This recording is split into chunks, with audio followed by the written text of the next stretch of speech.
Halo Sobat Tekno, apa kabar kamu hari ini? Semoga kamu selalu sehat dan banyak rezeki. Kali ini kita akan bahas ini nih, Vivo Y20s. Yang pada saat video ini dibuat, ini dijual dengan harga resmi Rp3.099.000. Dan kira-kira ini HP cocoknya buat siapa ya? Oke, pertama kita lihat dari segi desainnya dulu. Bodi belakangnya ini udah mirip banget bahan kaca frosted glass. Di finishing dengan edgy matte design, terus tipian bodinya ini juga udah 2,5D. Jadi feels dan looks mewahnya tuh berasa banget. Dan yang saya punya ini warna biru. Kalau Vivo bilang sih namanya Purist Blue. Ada juga warna lain yaitu Obsidian Black. Permukaan bodinya ini bisa nyala-nyala mantul cahaya kayak gini. Keren kan? Digenggamnya juga berasa firm dan solid, dan tetap berasa ramping walaupun punya kapasitas baterai yang besar. Karena HP ini punya ketebalan cuma 8,4 mm aja, yang bikin Y20s ini jadi HP dengan kapasitas baterai 5000 mAh tertipis di kelasnya. Dan Vivo Y20s ini punya layar berukuran 6,51 inch HD Plus dengan rasio layar 20:9. Kerapatan pixel layarnya ini cukup tinggi sob, kualitas visualnya juga cukup memuaskan, jelas, dan jernih. Mau di kondisi indoor ataupun di bawah sinar matahari langsung, layarnya tetap bisa dinikmatin. Terus kalau kita lagi asik nonton video dan ada pesan masuk, kita bisa tinggal tap aja notifnya kayak gini. Dan layar akan kebagi dua otomatis sob, jadi nonton nggak perlu berhenti cuma untuk lihat pesan.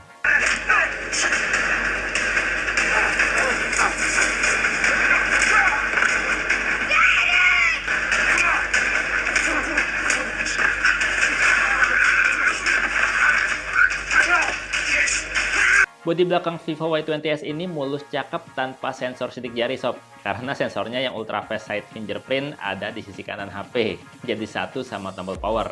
Yang performa baca jarinya tuh cepet banget, sekali tap langsung kunci kebuka. Posisinya tuh bener-bener natural ya, bener-bener ngepas sama tangan kita pada saat kita megang HP. Sementara di sisi kanan ada slot kartu yang bisa baca semua SIM card. Slot microSD-nya juga sendiri, khusus nggak hybrid. Jadi nggak perlu gantian sama SIM 2. Dan kalau diperhatiin baik-baik nih, di slot kartunya ini ada seal karetnya untuk mencegah cairan masuk. Nah, terus kalau kita lihat dari segi performanya, Vivo Y20s ini udah punya 8GB RAM dan 128GB internal storage. Jadi di kelasnya ini tuh punya memori paling lega sob. Dan karena menggunakan prosesor Snapdragon 460 yang pabrikasinya 11 nanometer dan juga GPU Adreno 610 yang biasa dipakai Snapdragon 665, performa smartphone ini cukup kenceng tapi irit daya baterai. Ya kalau secara angka menurut Antutu itu lebih dari 151 ribuan. Mau aplikasi banyak banget dibuka juga nggak pakai loading-loading ulang aplikasinya, karena RAM-nya yang lega banget. Cocok banget untuk pemakaian sehari-hari dan pastinya untuk jangka panjang. Walaupun udah diinstal banyak aplikasi juga, masih lega aja memorinya. Dan asiknya lagi, storage-nya yang lega ini bisa ditambahin micro SD hingga 256GB tanpa harus ganggu SIM 2. Udah nggak hybrid.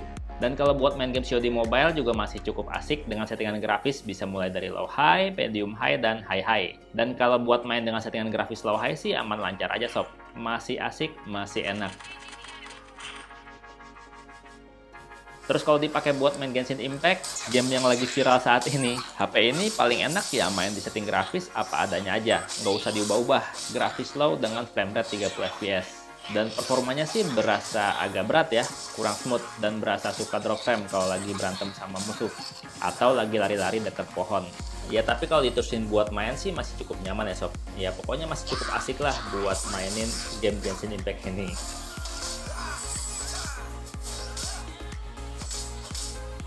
Kemudian bagian paling unggul dari HP ini adalah baterainya yang punya kapasitas 5000 mAh yang kalau dipakai sehari-hari dengan penggunaan normal biasanya tuh bisa bertahan lebih dari 2 hari sob. Malah kadang-kadang tembus 3 hari. Dan kalau dipakai buat main Genshin Impact 30 menit aja cuma habis baterai 8%. Dan ngisi baterainya juga nggak pakai lama banget. Charger 18 watt flash charge-nya cuma butuh sekitar 2 jaman untuk penuh 100%. Dan smartphone ini tuh untuk penggunaan harian tuh dipakainya tuh bener-bener nyaman karena sensornya tuh udah bener-bener komplit sob. Ya walaupun belum ada sensor NFC. Kayak sensor gyroscope-nya masih cukup nyaman buat main game COD ataupun PUBG. Terus juga ada sensor magnetik yang bikin HP ini tuh udah bisa fitur kompas. Kalau dipakai untuk GPS penunjuk jalan juga udah bekerja dengan cukup cepat dan cukup akurat baca lokasi kita. Yang pasti kita nggak perlu tersesat. Yang penting ada kuota internet.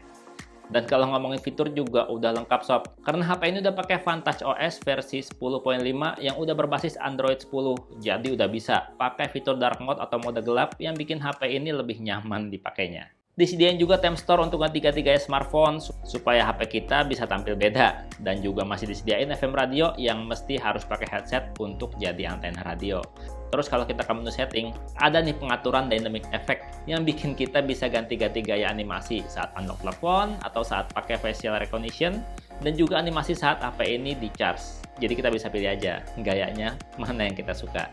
Ada juga game mode di mana sekaligus sebagai game assistant yang bikin main game makin lancar jaya. Karena fitur-fitur gamenya banyak banget sob.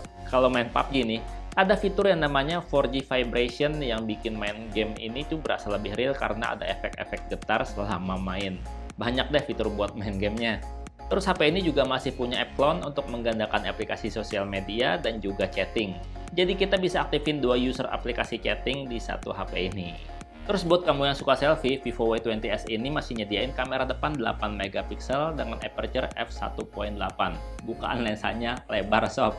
Jadi bisa menangkap cahaya lebih banyak dan lebih bagus kalau dipakai buat foto-foto di kondisi yang kurang cahaya. Yang hasil fotonya tuh bening dan cakep. Dan kalau kita selfie-selfie-nya di kondisi cahaya kurang juga masih cukup cakep hasilnya. Untuk kebutuhan fotografi juga kamera belakangnya ada 3 dengan konfigurasi kayak gini sob. Kamera utamanya 13 megapiksel dengan aperture f2.2. Terus ada 2 megapiksel kamera super bokeh dan juga 2 megapiksel kamera super makro, di mana hasil foto-foto makronya itu bisa nangkap detail objek dengan baik. Asalkan di kondisi cahaya cukup dan pastikan atur jarak dengan baik supaya fokus kameranya ngepas. Jadi hasilnya maksimal. Kalau pakai mode auto sih udah auto cakep juga. Jernih, detail, dan tone warnanya juga udah nggak perlu diedit-edit lagi kalau mau upload ke sosial media. Udah cukup banget buat mengabadikan momen setiap harinya. Foto-foto potret dengan efek bokehnya juga udah rapi. Dan kalau emang dibutuhin, kita juga bisa atur ulang level blur pada hasil foto bokehnya.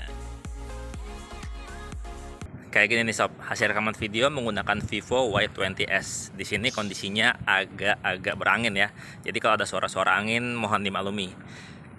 Dan saya bawanya ini pakai tangan aja ya, nggak pakai gimbal, dibawa jalan aja, dan bisa kamu lihat hasilnya masih agak bergetar karena belum ada stabilisasi. Tapi kalau untuk fokusnya ini cepet loh sob. Fokusnya tuh nggak perlu ditap-tap lagi, langsung pindah fokusnya. Kalau hasil rekaman video kamera depannya kayak gini sob, masih agak bergetar juga sama kayak kamera belakang tadi. Dan suaranya juga kamu bisa nilai sendiri ya.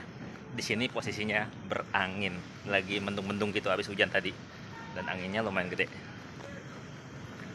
Ya intinya kesimpulannya selama saya pakai Vivo Y20s ini, HP ini tuh cocok buat kamu yang jauh dari colokan sob, yang suka bepergian, yang suka jalan-jalan, yang suka beraktivitas di luar ruangan, yang butuh kamera cukup baik dan juga storage yang cukup luas, baik untuk kerjaan maupun buat hiburan. Dan yang butuh gaya, karena ini tuh HP desain dan build quality-nya tuh udah cakep kayak kelas HP 5 jutaan. Pokoknya desain dan build kualitasnya tuh udah mewah banget untuk kelas HP harga setara. Nih lihat aja, dipakein soft case aja nih. Kita pakai soft case-nya ya. Masih kelihatan sob cakepnya. Udah gitu aja. Dan Bang Teto pamit, sampai jumpa di video berikutnya. Bye bye. Suka sama casingnya. Bawahnya ada tutupnya. Jadi enggak